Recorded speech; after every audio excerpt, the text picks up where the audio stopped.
Bonsoir. Le document que vous propose M6 ce soir est exceptionnel à plusieurs titres. Vous allez découvrir le fonctionnement de la machine de mort nazie à travers les hommes qui, autour d'Hitler, ont pensé, mis en œuvre les crimes de masse et la solution finale. Ce film est unique car les images que vous allez voir dans un instant sont souvent inédites. Elles proviennent pour certaines d'entre elles de fonds d'archives privés allemands.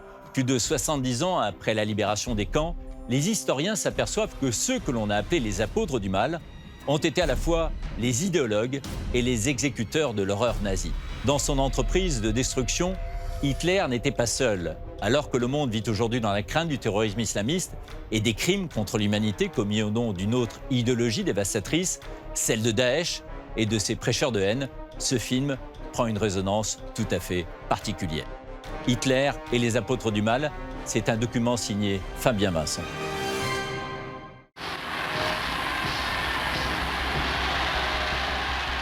Quand Hitler triomphe à l'été 1940, acclamé par les Allemands, son peuple le prend pour un génie infaillible, doté d'une intelligence hors du commun. Seulement, c'est une image créée de toutes pièces.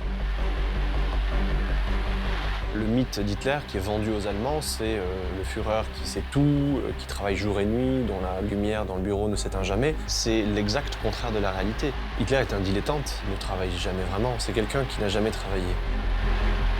C'est quelqu'un qui ne supporte pas l'effort intellectuel à long terme et de longue haleine et qui est incapable de lire un dossier de plus de 20 pages. Hitler ne travaille pas. En fait, Hitler aime se retirer dans son refuge, comme un artiste qui plane au-dessus de la réalité. Une poignée de collaborateurs travaillent à sa place. Ils s'appellent Joseph Goebbels, Heinrich Himmler ou Albert Speer. Hitler a mis plus de 15 ans à les recruter. On dirait aujourd'hui que c'est un bon gestionnaire des ressources humaines. Il s'est très bien entouré en choisissant comme compagnons des gens qui lui apportaient à chaque fois quelque chose de supplémentaire. Qui sont ces hommes dans l'ombre d'Hitler? Quel est le rôle de chacun? Autour du Führer, il existe un vaste réseau de collaborateurs. Tout d'abord, il y a la garde rapprochée, les seuls qui ont un accès direct à lui. Parmi ses fidèles, s'est constitué un trio essentiel dont le premier personnage est Hermann Göring. C'est un ogre qui ne pense qu'à s'enrichir. Boulimique, opportuniste, drogué, il aime le luxe et les extravagances.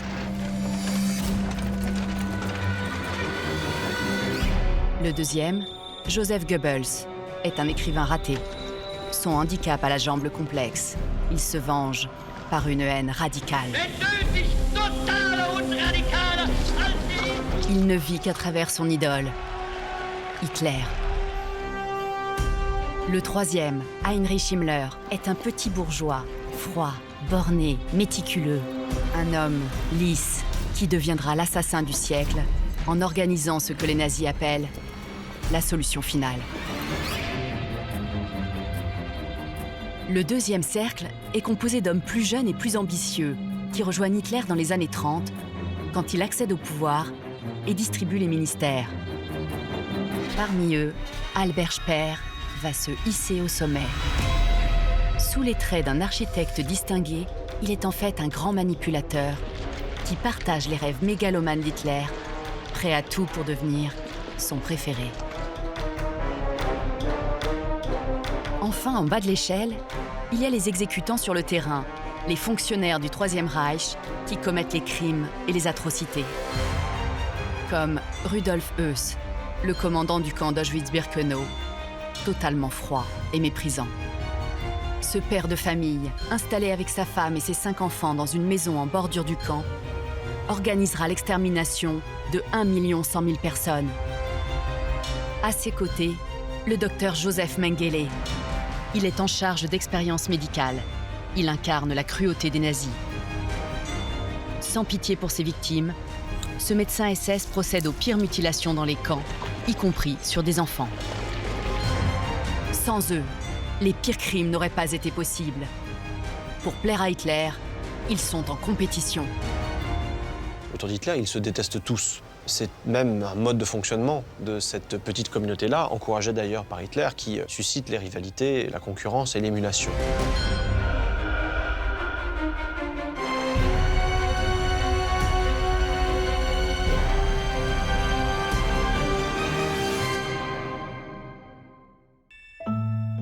Hitler, encore inconnu, va recruter ses complices au début des années 20, dans une Allemagne en plein trouble.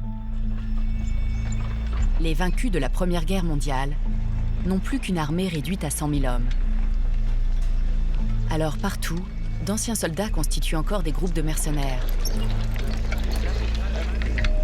Le pays a peur de basculer dans la guerre civile. Dans ce cortège, un groupuscule du sud de l'Allemagne a choisi comme symbole la croix gammée. Il s'appelle le Parti national-socialiste des travailleurs allemands, NSDAP. Né à Munich, ce petit parti attire les ouvriers et les chômeurs. Au premier rang des spectateurs, Hitler, 30 ans, petit employé de l'armée, n'est pas encore son chef. Il n'est que son 55e adhérent. Cet ancien combattant de 14-18 a connu les combats sur le front, au grade de simple caporal. Depuis la défaite, il ne pense plus qu'à venger l'Allemagne. Hitler s'impose rapidement comme le leader du petit parti en prenant la parole dans les brasseries de Munich. Il dénonce les humiliations infligées à son pays. Mais ses moyens sont encore très limités. Aménagé dans cette arrière-salle de brasserie, voici son premier bureau. Il écrit ses discours sur ce modeste coin de table. Pour avoir plus d'écho, il manque à Hitler des représentants plus prestigieux. À l'automne 1922, quand une personnalité vient l'écouter, il sent qu'il a trouvé un candidat idéal. Hitler était vraiment plein de joie parce que là, il a dit, bon, vous voyez, on a là quelqu'un fortuné, un héros de guerre. Ça, c'est de la propagande qu'il nous faut. Ça, c'est quelqu'un qu'il nous faut absolument avoir en tant que membre de notre parti. La nouvelle recrue a un certain panache. Hermann Göring, 27 ans, a été pilote de chasse pendant la Grande Guerre. En combat dans le ciel, il a abattu 21 avions.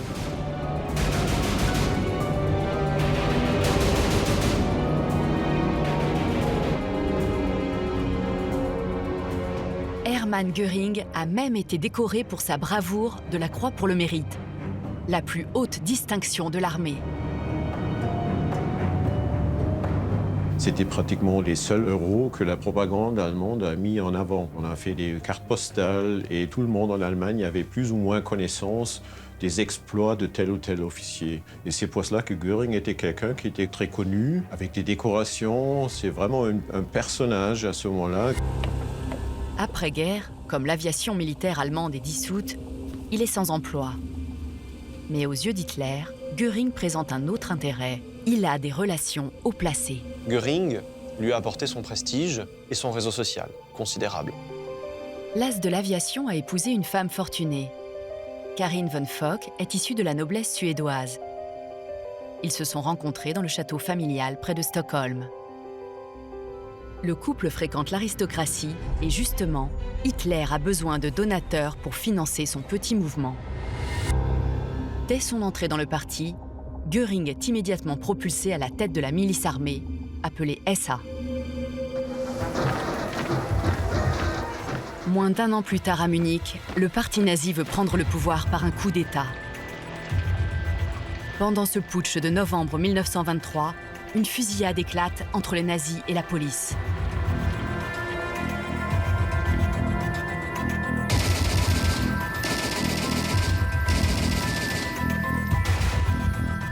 On dénombre 16 morts. Pour les nazis, c'est un échec total. Hitler est enfermé 8 mois dans la prison forteresse de Landsberg. Son parti est dissous. En cellule, il écrit « Mein Kampf ». En français, « Mon combat ». Gravement blessé par balle, Göring, lui, est en cavale. Il est interdit de territoire sur le sol allemand. Il doit être opéré et il est traité à la morphine pour atténuer sa douleur. il devient dépendant à la drogue. Göring se réfugie à Stockholm, dans le pays de sa femme. Sans profession, sans avenir, il a des accès de violence. Ça lui donne une crise mentale et à partir du moment où il devient aussi un peu difficile à gérer, c'est sa femme qui à ce moment-là préfère de le mettre dans un asile pour le traiter. Göring fait plusieurs séjours dans cet hôpital psychiatrique des environs de Stockholm. Selon son dossier médical confidentiel, il a été admis pour une intoxication à la morphine. Göring est dépeint comme suicidaire, égocentrique. Il explique ses troubles psychiques parce qu'il se voit comme politiquement mort.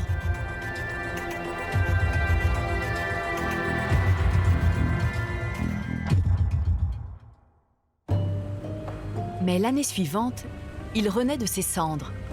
Grâce à l'élection présidentielle de 1925, une amnistie vient d'être proclamée. Il est autorisé à rentrer en Allemagne. Sans son Führer, Göring n'est rien.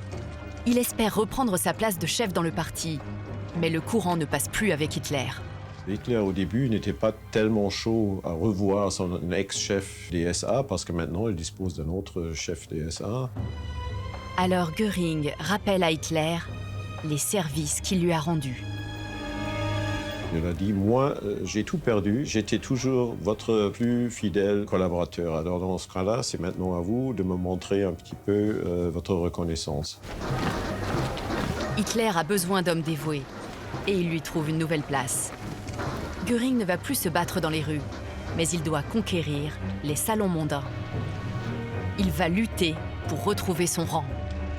Il n'y parvient qu'en 1928, quand il entre au Reichstag, le Parlement allemand, élu parmi les 12 premiers députés nazis. En 1932, il devient même président de cette assemblée.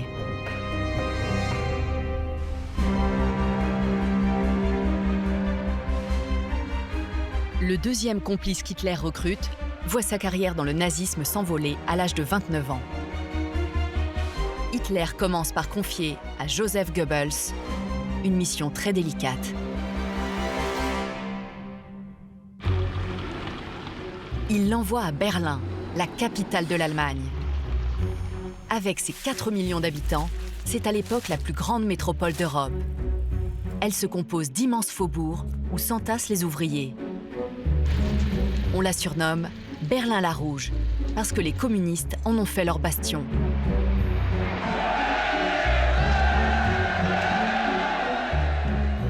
Hitler lance un immense défi à ce petit homme boiteux. Faire des nazis la première force politique de Berlin. Et le Führer sait qu'il peut tout demander à Goebbels.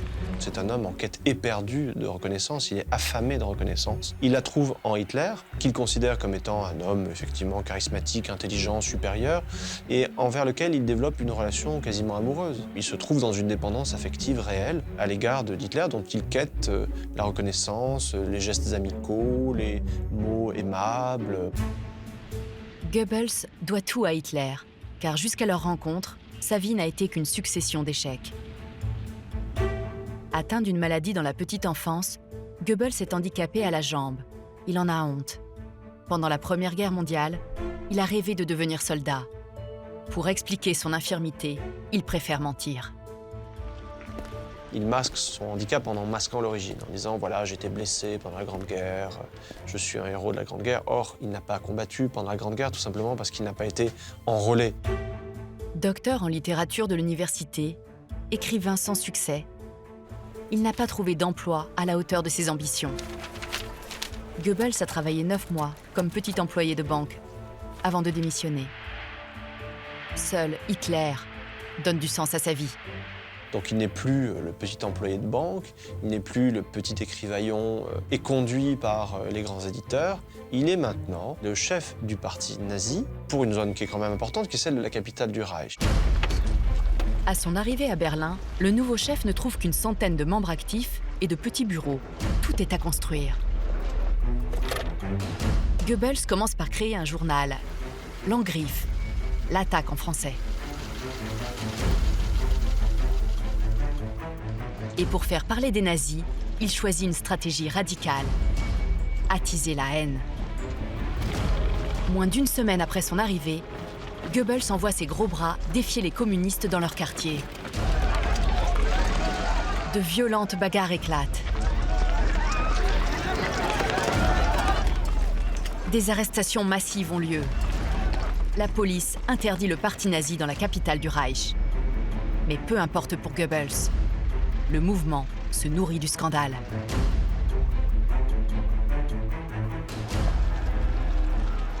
Dans ce climat violent, la propagande nazie se trouve un martyr.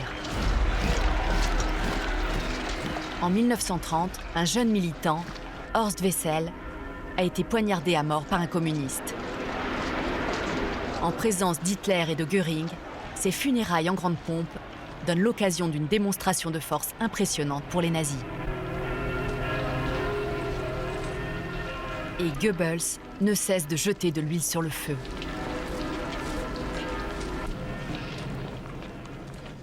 Soll nun Wirklichkeit sein.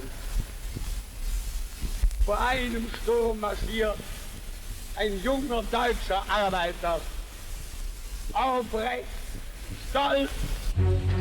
Pour le récompenser, Hitler offre une promotion à Goebbels. Il le nomme chef de la propagande du parti.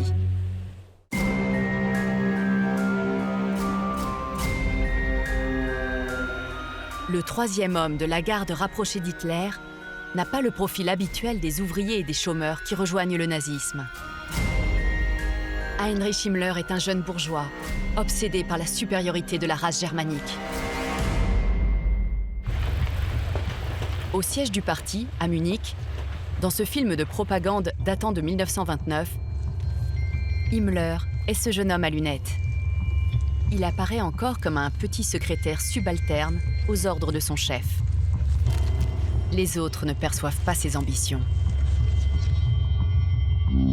Himmler est fils de bonne famille. Catholique, parfaitement intégré dans la société. Il est le fils d'un professeur de latin grec, devenu proviseur d'un des meilleurs lycées de la ville. Il ne manque de rien, mais très jeune, il adhère aux groupes racistes les plus radicaux. Catherine Himmler est la petite-fille d'Ernst, le plus jeune frère d'Heinrich Himmler. Cette politologue étudie l'histoire de sa famille. Les trois frères Himmler sont devenus des nazis virulents. Leur idéologie se rapprochait d'un sentiment de supériorité, le sentiment que le peuple allemand était au-dessus des autres. Ce discours raciste prône aussi un retour à la terre. Himmler devient ingénieur agronome. Avec sa femme Marga, ils achètent une petite ferme où ils veulent vivre en autarcie pour se protéger du monde extérieur qu'ils considèrent pourri. Aux côtés d'Hitler, Himmler se montre soumis, mais il a aussi une vraie influence sur lui. En réalité, on sait depuis qu'il a défendu ses propres convictions. Il obtenait souvent l'accord d'Hitler pour des idées qu'il avait eues lui-même. Himmler, le jeune bourgeois, croit aux idées nazies, mais il n'aime pas se mêler aux militants de base qui constituent le cœur du parti. Aux yeux de Himmler, ces gens sont, on pourrait dire, des imbéciles décérébrés. Hein. C'est l'équivalent d'un club de supporters comme la Lazio ou le PSG dans ses bonnes heures. En réaction, Himmler crée donc un club chic au sein du parti.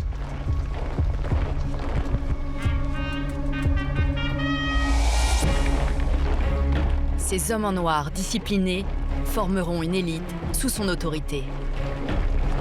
Le sigle de cette unité en allemand se compose de 2 lettres, les SS. Tous doivent être impérativement de pure origine germanique. Ils seront les plus fanatiques parmi les fanatiques.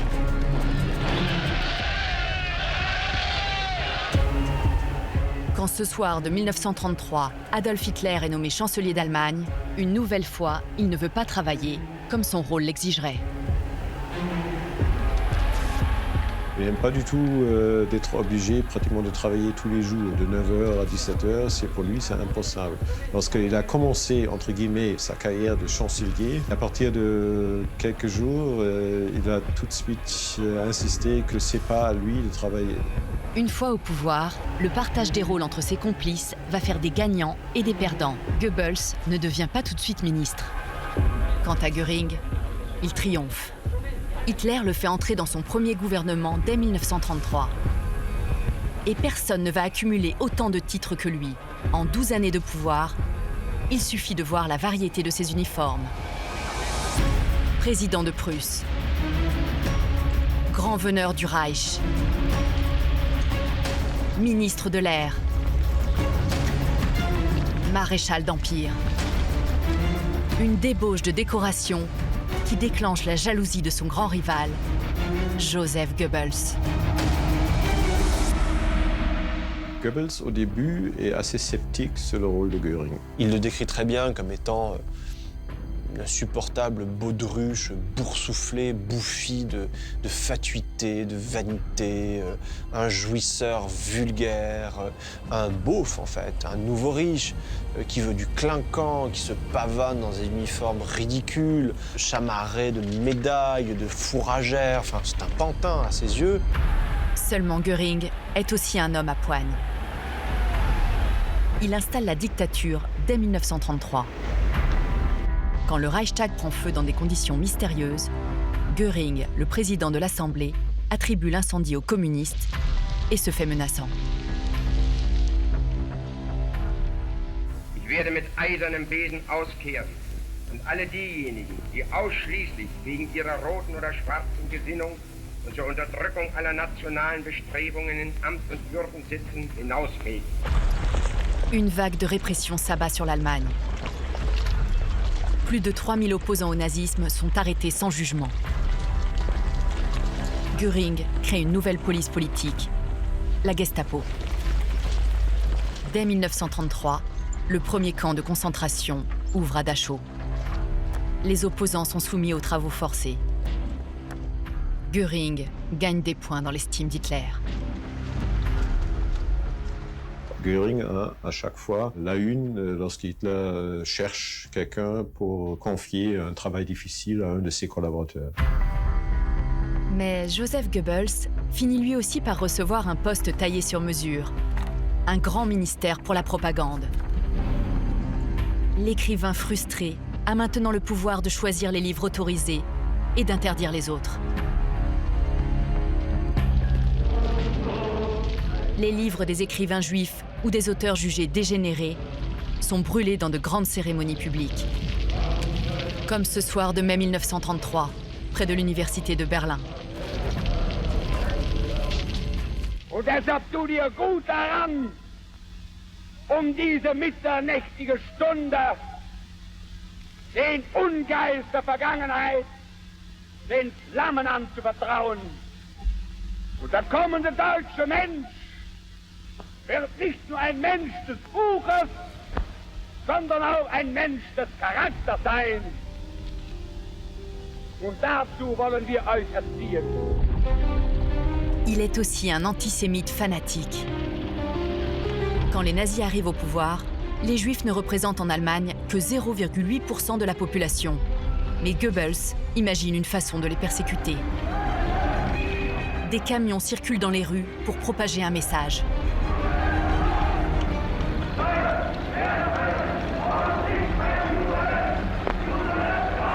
Meine Volksgenossen und Volksgenossinnen, heute Morgen um 10 Uhr hat der Boykott begonnen.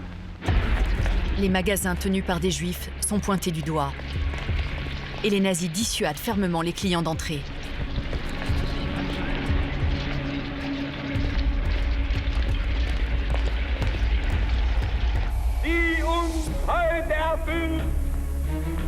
Goebbels veut maintenant imposer ses messages sur les ondes. Et pour que la propagande entre dans tous les foyers, il a même fait fabriquer exprès un poste de radio bon marché. Ce climat qu'il crée en Allemagne est particulièrement oppressant dans la famille de la jeune Margit, 5 ans, qui vit à Berlin. Son père est juif, libraire, et vend des livres interdits. Je ne comprenais pas tout, mais je sentais l'atmosphère. On avait reçu de Goebbels ces postes de radio du peuple, et j'entendais toujours « Les Juifs sont notre malheur ». C'était la voix d'Hitler et celle de Goebbels, et moi je ne savais absolument pas ce qu'était un juif. Joseph Goebbels surveille tout. Le théâtre, le cinéma, et il fait visionner les actualités par un comité de censure tout puissant.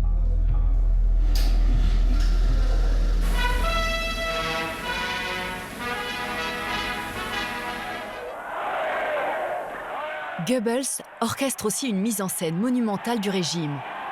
En coulisses, il règle les moindres détails. Tout au long des années 30, au cours d'immenses rassemblements filmés comme une superproduction hollywoodienne, Hitler est présenté au peuple comme le Messie.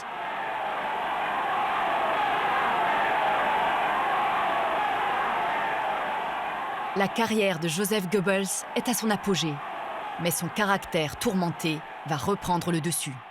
Goebbels est tout à fait à son aise dans les situations de crise, dans les situations de détresse, de catastrophe.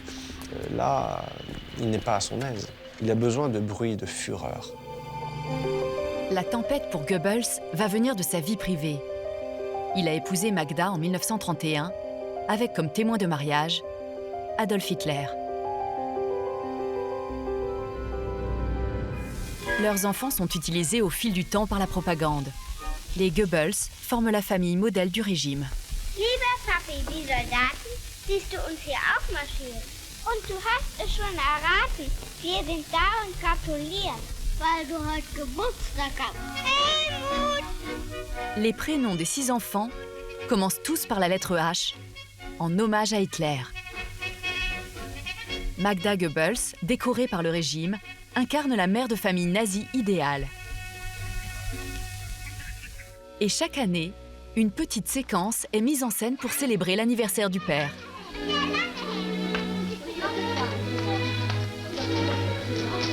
Sag mal, lieber Papa. Sag mal schnell, lieber Papa. Lieber Papa! Lauter! Lieber Papa! Wir gratulieren dir herzlich zu deinem Geburtstag. Weil du meist fort in wichtigen Sachen und oft nicht weißt, was wir denn machen. Joseph Goebbels cultive cette image de bon père de famille. Comme ce soir de Noël 1936, où il se fait filmer en train de distribuer des cadeaux aux petits Allemands les plus modestes.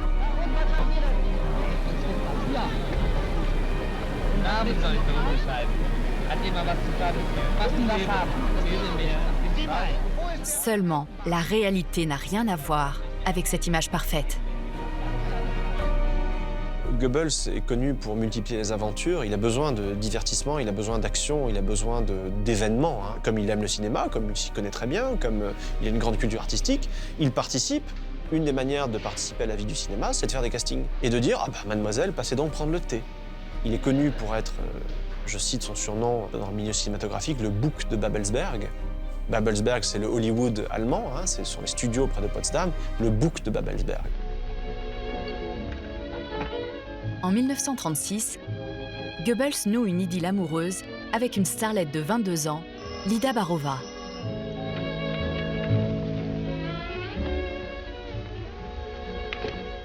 Hallo? Ja, Fred. Was? Wir reisen? Nein, heute schon.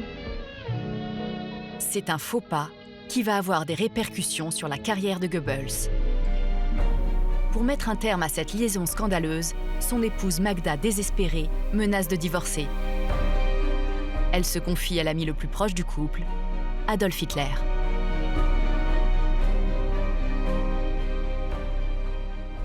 Hitler n'a pas de famille. La famille allemande, c'est celle de Joseph et Magda Goebbels. Donc quand cette famille commence à échouer, Hitler n'est pas content du tout, lui impose de rompre cette liaison-là et de cesser d'humilier Magda Goebbels, qu'Hitler aime, comme étant une femme allemande remarquable, une mère. Et Hitler est tellement furieux pour cette image, mais aussi pour Magda Goebbels, pour laquelle il a beaucoup d'affection, qu'il se détourne de Goebbels qui en souffre. Dans le réseau des collaborateurs d'Hitler, un nouveau venu va profiter de cette disgrâce et réussir une ascension exceptionnelle. Albert Speer part pourtant de loin parmi les hommes qui rejoignent le nazisme sur le tard. Sur ces images de 1935, on perçoit déjà leur complicité. Hitler dessine, à côté de lui, dans son costume impeccable, se tient Albert Speer, 27 ans, un jeune architecte qui n'a encore rien construit. Dans sa jeunesse, Hitler a lui-même dessiné ses croquis de bâtiments pharaoniques, tout en rêvant de les voir sortir de terre le jour où il arriverait au pouvoir. Hitler et Speer se connaissent seulement depuis 1 an, mais ils partagent une passion commune pour l'architecture. Hitler a vu à travers Speer pratiquement la vie dont il rêvait. Il a toujours dit qu'il voulait devenir lui-même architecte. Et Speer s'est adapté aux exigences d'Hitler. Leur projet était toujours gigantesque, mégalomane. Hitler a remarqué Speer ce 1er mai 1933 sur l'aéroport de Berlin lors de la fête du travail qui réunit plus d'1 million de personnes. Une marée humaine.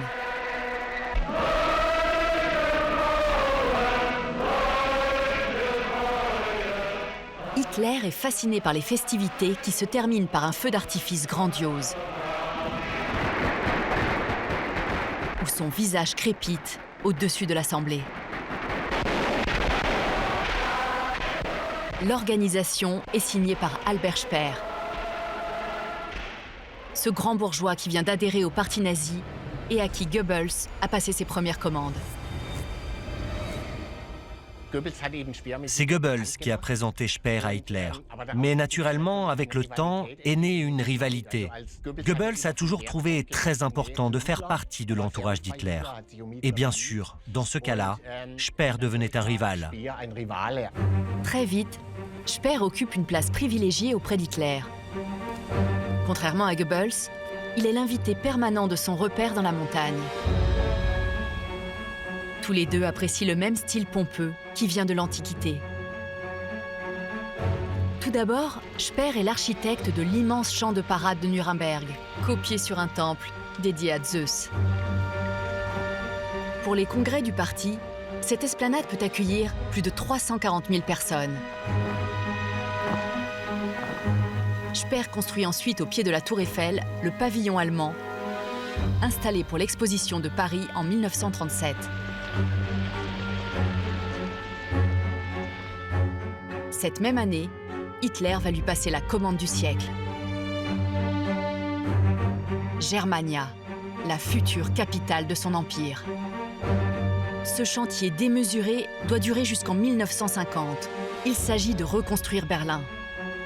Le long d'une avenue de 5 km, appelée Avenue de la Victoire, les bâtiments de Germania seront les plus grands jamais conçus. Tout au bout, cette coupole réservée à la grande halle du peuple sera 16 fois plus grande que celle de Saint-Pierre de Rome, ce qui en ferait aujourd'hui encore le plus vaste bâtiment au monde. Pour les habitants de Berlin, cela sera un tremblement de terre. Ce sont 50 000 appartements qui devaient être rasés. Près de 200 000 Berlinois auraient eu besoin d'être relogés, alors qu'il y avait déjà un grand manque de logements. Et pour tester la rapidité de son architecte, Hitler va lui lancer un défi. Speer doit construire le premier bâtiment de Germania en seulement 1 année.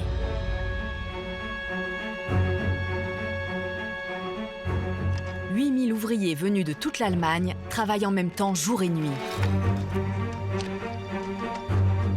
Ils bâtissent la future chancellerie du Reich. Pour plaire à Hitler, Albert Speer livre le bâtiment 2 jours avant la date fixée. Hitler prend possession de son bâtiment, censé éblouir les ambassadeurs du monde entier. Sa chancellerie est d'un luxe tapageur, avec un hall de marbre. Un immense cabinet de travail pour Hitler. Et des galeries 2 fois plus grandes que celles du château de Versailles. Albert Speer a rattrapé tous ses concurrents dans l'estime d'Hitler. La proximité du pouvoir l'a fasciné. Il faut imaginer que Speer n'avait même pas 30 ans et il était déjà devenu un des conseillers les plus influents d'Hitler.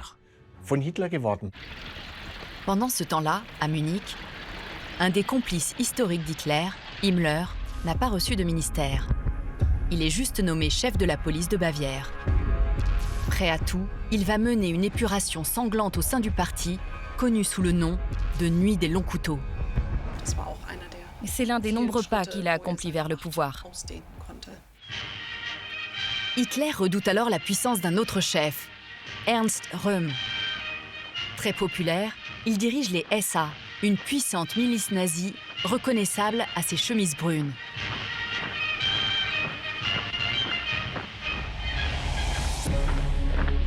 Alors qu'il est sous ses ordres, Himmler supervise l'assassinat de Röhm et de tout son état-major. Même au prix du sang, si un camarade se trouve sur sa route, il ne voit pas d'inconvénient à ce qu'il soit éliminé, même si cela représente un grand danger.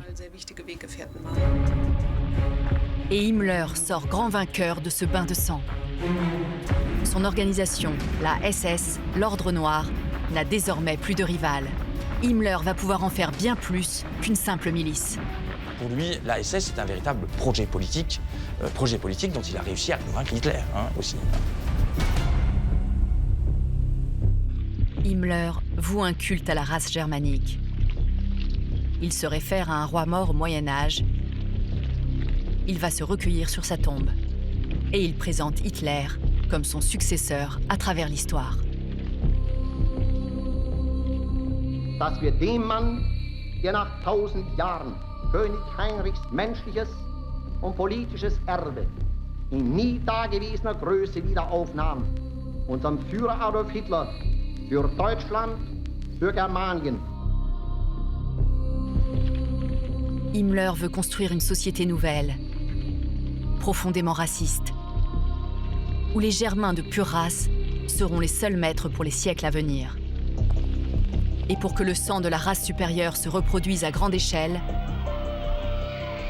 Himmler fonde des maternités spéciales où les SS peuvent abandonner les nouveau-nés qui seront élevés par le régime. Ça fonctionne un petit peu comme la reproduction contrôlée des chevaux. Vous amenez vos pouliches dans les étables, il y a des étalons qui sont là, elles engrossent vos pouliches, etc., etc. Pour fonder la race supérieure, les nazis veulent aussi éliminer ce qu'ils appellent des vies sans valeur. Dès 1935, dans tous les cinémas, ces terribles films de propagande sont diffusés. Ils montrent les handicapés sous un jour effrayant. Le film insiste surtout sur les dépenses pour la société que représenteraient ces malades qui passent toute leur vie en hôpital. Cette femme, atteinte d'une maladie héréditaire, coûterait 153 000 marks par an à la communauté. Ses 3 frères et sœurs, 62 300 marks. Ses épileptiques, plus de 20 000 marks. Pour manipuler l'opinion, une estimation de plus de 1,2 milliard de marks correspondrait au coût financier de toutes les maladies héréditaires. Les nazis veulent justifier les crimes qu'ils préparent. Il faut d'abord séparer et empêcher ces vies sans valeur de nuire au peuple. Puis à partir de 1939, on commençait à se mettre en place de véritables programmes de mise à mort, notamment des handicapés physiques et mentaux. Himmler ne cesse de tout vouloir remodeler. Il veut aussi que ces SS aient leurs propres croyances.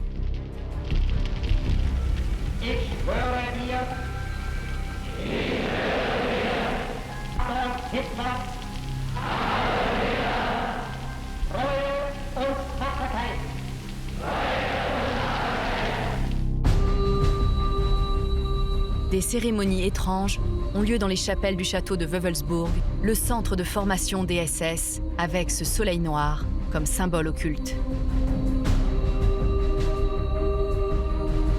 Des baptêmes se déroulent selon les rites SS. Himmler lui-même célèbre des mariages. Les nazis veulent balayer toutes les croyances religieuses qui existent.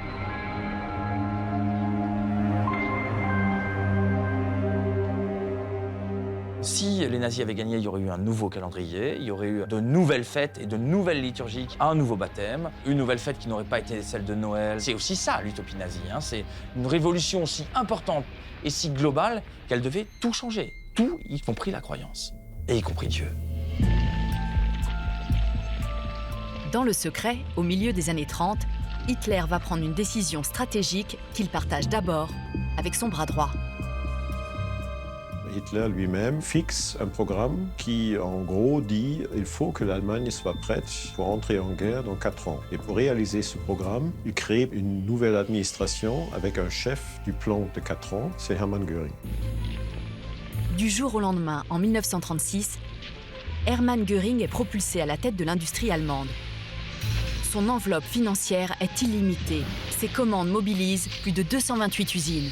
Une puissance de feu unique au monde à l'époque. Les Allemands, privés d'armée depuis la défaite de la Première Guerre mondiale, préparent leur revanche.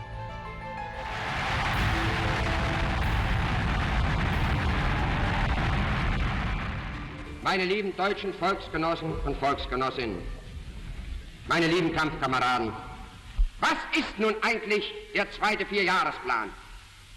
Ich könnte ihn zusammenfassen in einem einzigen fundamentalen Satz. Die Sicherung der deutschen Ehre und die Sicherung des deutschen Lebens. Ces nouvelles fonctions permettent aussi à Göring de s'enrichir. Pour ses anniversaires, par exemple, les industriels le couvrent de cadeaux. Il reçoit des pièces de collection, mais il a une prédilection pour les toiles de maître et les pierres précieuses. Le système corrompu qu'il met en place est bien organisé. Son bureau a envoyé des petites listes, comme des listes de mariage, aux différents représentants des entreprises en leur disant « Le maréchal aimerait bien avoir telle ou telle œuvre d'art ou tel objet en tant que cadeau. » Hermann Göring joue les empereurs romains. Il aime les excentricités, comme poser avec un lionceau. Ja, mein Cäsar, kommst du mich besuchen? Mutti, kommst du mich besuchen, ja? Komm. Ordentlich satt geworden, Cäsar. Los, schön, spring, hopp. So ist gut. Hitler désigne Göring comme son successeur.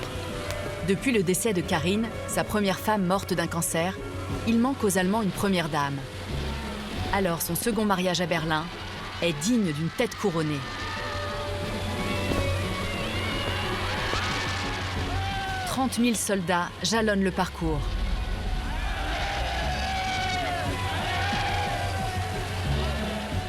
Hitler, son témoin, a favorisé ces noces grandioses pour cacher sa propre vie privée.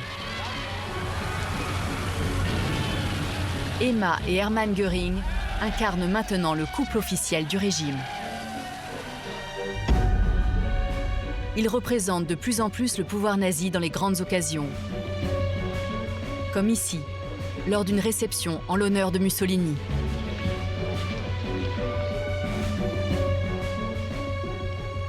Pour recevoir, Göring a fait aménager son immense domaine aux portes de Berlin. Des centaines d'œuvres d'art recouvrent les murs de ce palais. Il y avait aussi beaucoup de trophées de chasse. Dieter Wellershoff côtoie Göring plusieurs fois. Très jeune, il a été enrôlé dans les jeunesses hitlériennes et à l'âge de 17 ans, il a été pendant quelques mois soldat dans la propriété de Göring. Quand il nous passait en revue, Göring disait toujours « Une fois que je suis passé devant vous, vous pouvez vous relâcher ». Ce qui voulait dire qu'on n'était plus obligé de se tenir droit. Il fallait choisir un chemin sans flaque d'eau et sans boue pour que cet homme gros et lourd puisse marcher. Il était grotesque.